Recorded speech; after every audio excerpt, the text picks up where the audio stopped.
Call the May 18th, 2026 Polk City Planning and Zoning Commission meeting to order.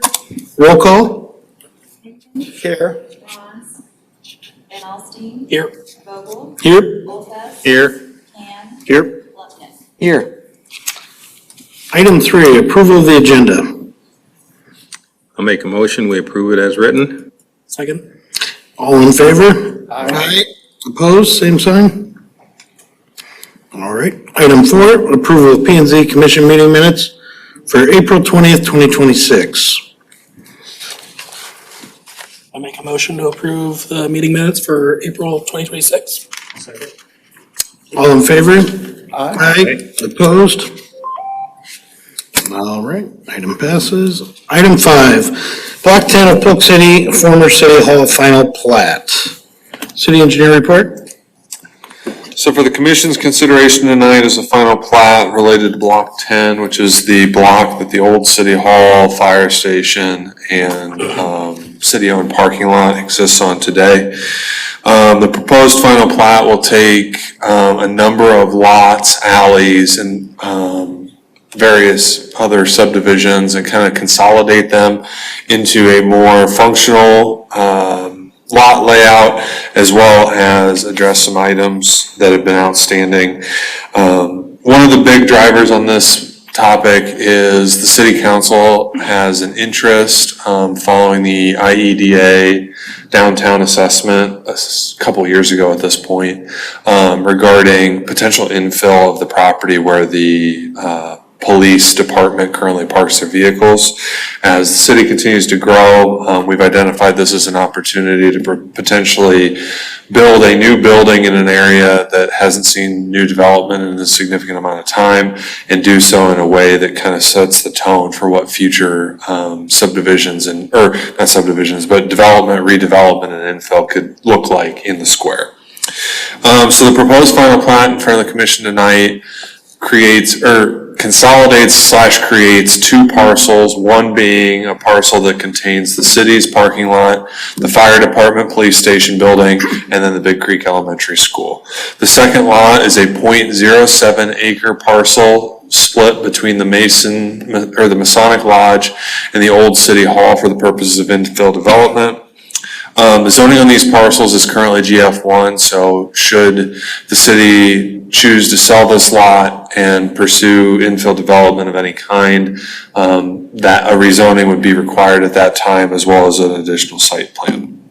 The final plat notes that any further improvement to either parcel, so city-owned or that potential infill parcel, will be required to submit a site plan, as well as this proposed lot split maintains a current nonconformity in that the fire station and Big Creek Elementary School currently exist on the same parcel, constituting two principal structures on a single parcel with different uses, which is a nonconformity with Polk City Code. However, by combining these into one big parcel versus having the parking lot and the alleys split from the fire station and the Big Creek Elementary School, we're addressing a nonconformity that exists today, because as of right now, the parking lot sits on its own parcel and is an accessory structure, or is an accessory use with no primary use on the same parcel. So in doing this, we're addressing a nonconformity while not making other nonconformities worse, which is consistent with our policy on infill and redevelopment parcels and platting. Be happy to answer any questions that you may have.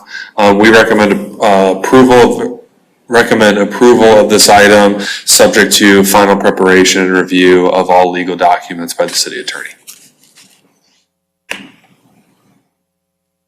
So the only question I had is, by splitting off that lot, that leaves it in that same zoning. It's just allowing the city to sell it if they want to, if there is a developer that comes along. Correct. It's basically the first step in what would be necessary for an infill development, and it makes it a lot cleaner in terms of, we now have a legal description for it. We can tell them exactly how big it is, what the parameters are, and so it cleans up the negotiating piece of it, or makes it a little cleaner for the city to ask developers, hey, are you interested in this?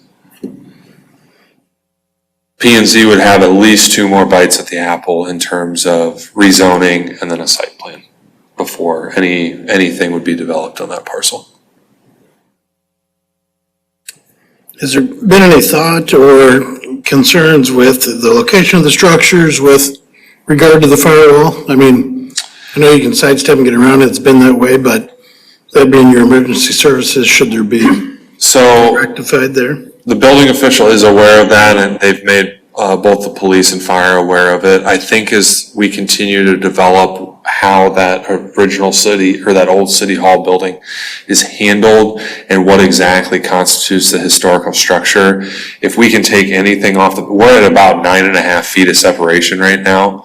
So we were very, very close to being able to do a zero setback on one of those buildings and meet the firewall requirement. We're about 6 inches short. So I think as we continue to dig into that historic structure and figure out exactly where things can be omitted or we can further remedy that structure, I think we're close on that firewall. And to be honest with you, this may not be the last time we approach you with a final plat to split the lot, because it makes a ton of sense if we can figure out how to get the distance between those two buildings to have them on separate parcels. I would just also add that we probably would have brought this final plat 3 or 4 months ago if we felt we could have come up with a better resolution, and we just were out of ideas on how to resolve that issue. There hasn't been any interest in that little parcel, has there, that we know of, from a developer? No, Just- no, there's been no real interest from any Yeah. developers. We were just visiting earlier that maybe it would be good to have the city keep it as a pocket park or something different there, and just, it's gonna be tough to get anything to, what is that, 30 feet wide, or am I reading that right? 39. 39? Yeah. I would just thought. Yeah. And I think, to be honest with you, about the only thing we can think of as far as an infill structure would be some sort of retail on the first floor. And then I've talked to a couple of our development engineers, and they've identified that probably to make it all work, you probably have to have 2 levels of residential up top. So I think it kind of allows it to be split and utilized separate without creating because I think you're 100% right, that if it was retained, it could be some sort of park structure or incorporated as an accessory structure to the square. I think it does make sense. But it kind of creates that weird dichotomy of, you've got the governmental building plus a kind of a primary use, kind of an accessory use, because we categorize park as a primary use, with several accessory uses underneath of it, that is allowed in the GF1 district. So, it cleans up a lot of the administration on that, and it makes it a little easier to say, well, the city, we split it apart and we administer it the same way. So I think we're consistent in the way that we've approached infill and redevelopment on existing lots. No, it makes sense. Looks good.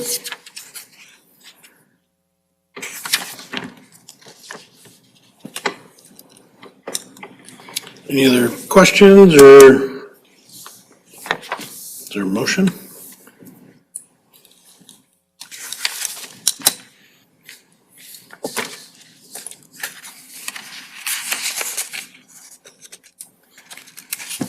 I'd make a motion to approve the final plat of the property described and as described in the May 18th engineer's report.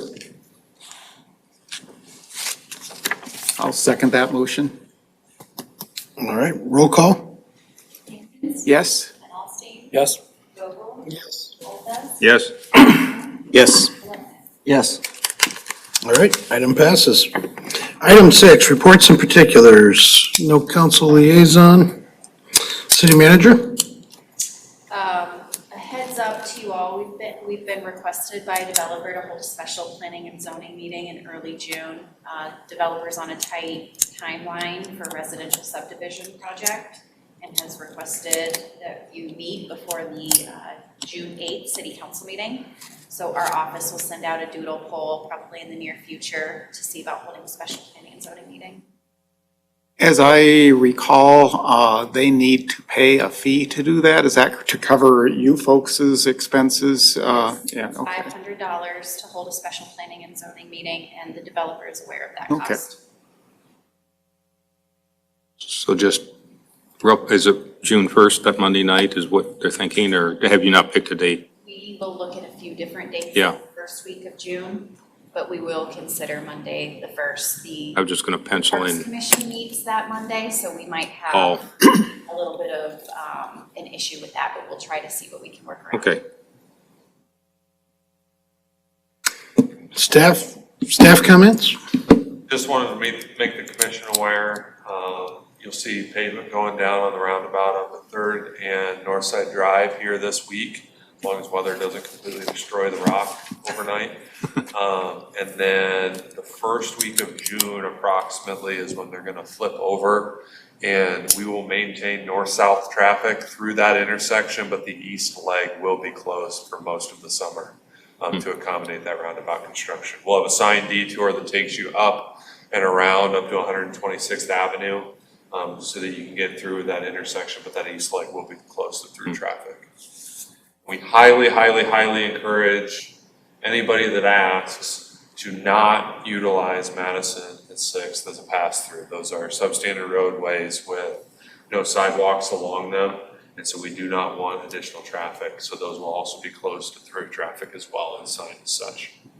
And I drive those streets on occasion, and there's also some wheelchair traffic on that road that I'd be really worried about. Yeah, when I mentioned substandard, that's one of them, is we do not have established pedestrian separated facilities. And so we really, really want to try and push people away from using them as a pass-through. So whomever asks, because they may know that you're involved in the city in some way, we would encourage you to encourage them to follow the detour Well, and give us a little bit extra time. Is that posted out on 44th then, that far out? It will be, Okay. yes. So we will close it at 44th through traffic. We'll do offset type 3 barricades, so the big road closure barricades you see out there today. We'll do offset so that folks accessing the residential homes and subdivisions can still get there, but discourage them as much as we can, to kind of push people up through the detour. Okay.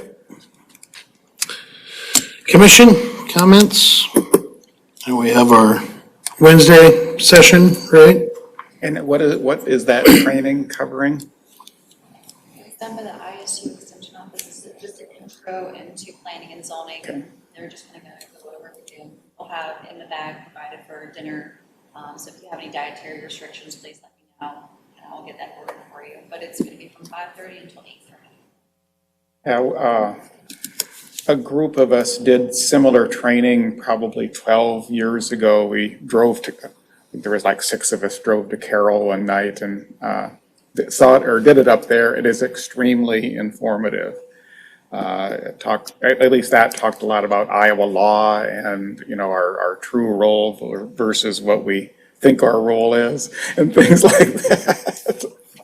And it will be recorded, so if you need access to it, it'll be on my laptop as Teams meeting, but the recording won't be great audio, but it will be recorded for those of you. All right. Any other comments? Is there a motion to adjourn? Motion to adjourn? All in favor? Aye. Aye. Very good.